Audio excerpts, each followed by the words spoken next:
His name was Kenji, and on the morning he turned 27, he stood in a convenience store at 11 p.m. in a wrinkled uniform, eating a cold rice ball for dinner, and realized something that broke him open. He was working harder than anyone he knew, and had almost nothing to show for it. Kenji wasn't lazy. He wasn't careless. He just believed what everyone told him. Work more hours, earn more money, spend it as a reward. So he worked doubles, bought the shoes, upgraded the phone, kept up appearances. But every month the account emptied like it was embarrassed to hold anything. He was trading his life, hour by hour, for things that forgot him. One afternoon he watched his old friend Ren pull up in a quiet car. No logos, no flex. Ren looked free. "You work more than anyone I know," Ren said, sipping tea. "But you're always tired. Why?" Kenji had no answer, and that silence was the most expensive thing he'd ever felt. Ren leaned forward. "Rich people don't buy things, Kenji, they buy time."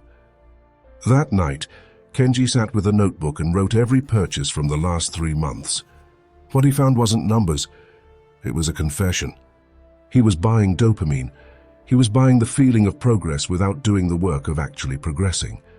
Every purchase whispered, "You made it," even when he hadn't. The first lesson landed like a sword through fog. Spending is emotional, wealth is intentional.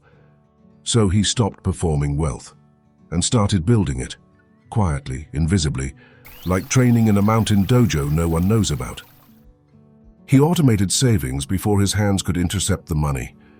He stopped buying time-consuming things, subscriptions he didn't use, social obligations that drained him, errands he could delegate. And slowly, his hours became his own again. Here is what nobody tells you about money.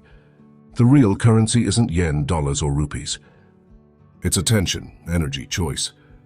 When Kenji stopped leaking both, on things that impressed people he didn't love, in jobs that paid him per hour but taxed him per soul, something shifted.